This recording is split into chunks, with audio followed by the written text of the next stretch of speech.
Hi friends, ಇವತ್ತಿನ recipe ಹಬೆ ವಡೆ. ತುಂಬ ರುಚಿಯಾಗಿರುತ್ತೆ ಮತ್ತು ಆರೋಗ್ಯಕ್ಕೂ ತುಂಬ ಒಳ್ಳೆಯದು.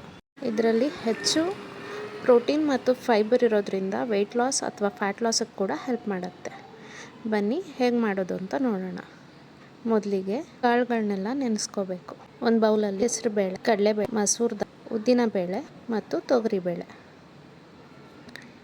ಇಷ್ಟನ್ನು ಒಂದು ಬೌಲಲ್ಲಿ ಹಾಕಿ ಚೆಂದ ವಾಶ್ ಮಾಡಿ ಒಂದು 3 hours ಅಷ್ಟು ನೆನೆಯೋಕೆ ಇಡಬೇಕು. ಹೆಚ್ಚಾಗಿ ಕಾಳುಗಳನ್ನ ಬಳಸಿರೋದ್ರಿಂದ ಆರೋಗ್ಯಕ್ಕೂ ತುಂಬ ಒಳ್ಳೆಯದು, ಹಾಗೆ ಮಕ್ಕಳಿಗೆ ಕೂಡ ಇಷ್ಟ ಆಗುತ್ತೆ.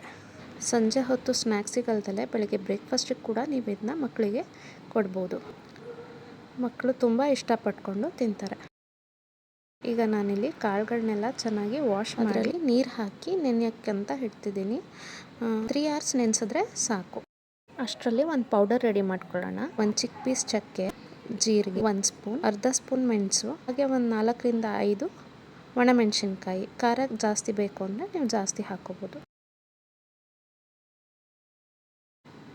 ಇದನ್ನೆಲ್ಲ ಒಂದು ಮಿಕ್ಸಿ ಜಾರಲ್ಲಿ ಹಾಕಿ ತರಿಯಾಗಿ ಪೌಡರ್ ಮಾಡ್ಕೊಂಡು ಬರೋಣ. ನೈಸಾಗಿ ಪುಡಿ ಮಾಡಬೇಕು ಅಂತ ಏನಿಲ್ಲ, ತರಿಯಾಗಿ ಕೋರಸ್ ಪೌಡರ್ ಅಂತೀವಲ್ಲ ಆ ಥರ ಮಾಡಿಕೊಂಡ್ರೆ ಸಾಕು. ಒಂದು ಚಿಕ್ಕ ಜಾರಲ್ಲಿ ಮೆಣಸು, ಜೀರಿಗೆ, ಚಕ್ಕೆ ಮತ್ತು ಒಣಮೆಣಸಿನ್ಕಾಯಿ ಎಲ್ಲವನ್ನು ಹಾಕಿ ಪೌಡರ್ ಮಾಡ್ಕೋಬೇಕು. ಬನ್ನಿ ಪೌಡರ್ ಮಾಡ್ಕೊಂಬರೋಣ. ತುಂಬ ನೈಸಾಗಿ ಪೌಡರ್ ಆಗಬೇಕಂತ ಏನಿಲ್ಲ, ತರಿಯಾಗಿ ಈ ಥರ ಆದರೆ ಸಾಕು. ಈಗ ಒಂದು ಚಾಪರ್ಗೆ ಕೊತ್ತಂಬರಿ ಸೊಪ್ಪು, ಸಬ್ಬಸಿಗೆ ಸೊಪ್ಪು ಮತ್ತು ಈರುಳ್ಳಿ ಹಾಕಿ ಒಟ್ಟಿಗೆ ಚಾಪ್ ಮಾಡ್ಕೊಂಡು ಬರ್ತೀನಿ. ನೆಕ್ಸ್ಟು ನಾನಿಲ್ಲಿ ಒಂದು ಮಿಕ್ಸಿ ಜಾರ್ ತೊಗೊಂಡು ಅದರಲ್ಲಿ ನಾವು ಏನು ನೆನೆಸಿಟ್ಕೊಂಡಿದ್ವಿ, ತೊಗರಿಬೇಳೆ, ಕಡಲೆಬೇಳೆ, ಉದ್ದಿನಬೇಳೆ, ಹೆಸರುಬೇಳೆ ಮತ್ತು ಮಸೂರ್ ದಾಲ್ ಏನು ನೆನೆಸಿಟ್ಕೊಂಡಿದ್ವಿ ಅದು ಇವಾಗ ಚೆನ್ನಾಗಿ ನೆಂದಿದೆ. ಅದನ್ನು ನಾನು ಮಿಕ್ಸಿ ಜಾರಲ್ಲಿ ಹಾಕ್ಕೊತಿದ್ದೀನಿ. ಅದಕ್ಕೆ ಸ್ವಲ್ಪ ಶುಂಠಿ ಬೆಳ್ಳುಳ್ಳಿ ಪೇಸ್ಟ್ ಸೇರಿಸ್ಕೊತಿದ್ದೀನಿ. ಇದನ್ನು ಇವಾಗ ಗ್ರೈಂಡ್ ಮಾಡ್ಕೊಂಬರೋಣ. ಇದು ಅಷ್ಟೇ, ನೈಸಾಗಿ ಪೇಸ್ಟ್ ಥರ ಏನೂ ಆಗೋದು ಬೇಡ, ದಪ್ಪಗೆ ಚೂರು ಸ್ಮ್ಯಾಶ್ ಆದರೆ ಸಾಕು. ನಾನಿಲ್ಲಿ ಚಾಪ್ ಮಾಡ್ಕೊಂಡಿರೋ ಆನಿಯನ್ನು, ಸಬ್ಬಸಿಗೆ ಸೊಪ್ಪು, ಕೊತ್ತಂಬರಿ ಸೊಪ್ಪನ್ನು ಒಂದು ಮಿಕ್ಸಿಂಗ್ ಬೌಲಲ್ಲಿ ಹಾಕ್ಕೊತಿದ್ದೀನಿ. ಅದಕ್ಕೆ ನೆಕ್ಸ್ಟ್ ನಾವೇನು ರುಬ್ಕೊಂಡ್ವಿ ಕಾಳುಗಳೆಲ್ಲ ಅದನ್ನು ಸೇರಿಸ್ಕೊತಾ ಇದ್ದೀನಿ.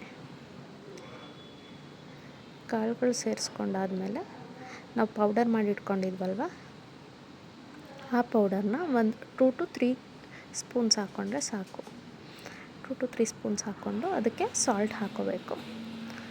ಸಾಲ್ಟ್ ಎಷ್ಟು ಬೇಕೋ ನಮ್ಮ ಟೇಸ್ಟ್ ತಕ್ಕಷ್ಟು ಸಾಲ್ಟ್ ಹಾಕ್ಕೋಬೇಕು. ನೆಕ್ಸ್ಟ್ ಇದನ್ನೆಲ್ಲ ನೀಟಾಗಿ ಮಿಕ್ಸ್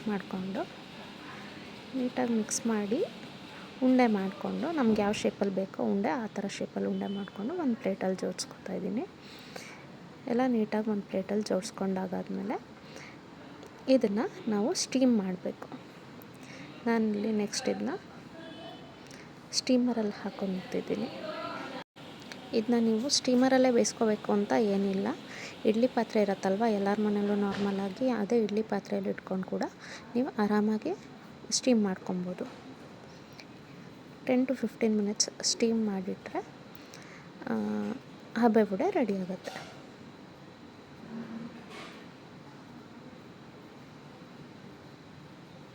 ನೋಡ್ತಾ ಇರ್ಬೋದು ಎಷ್ಟು ಚೆನ್ನಾಗಿ ಬಂದಿದೆ ಅಂತ.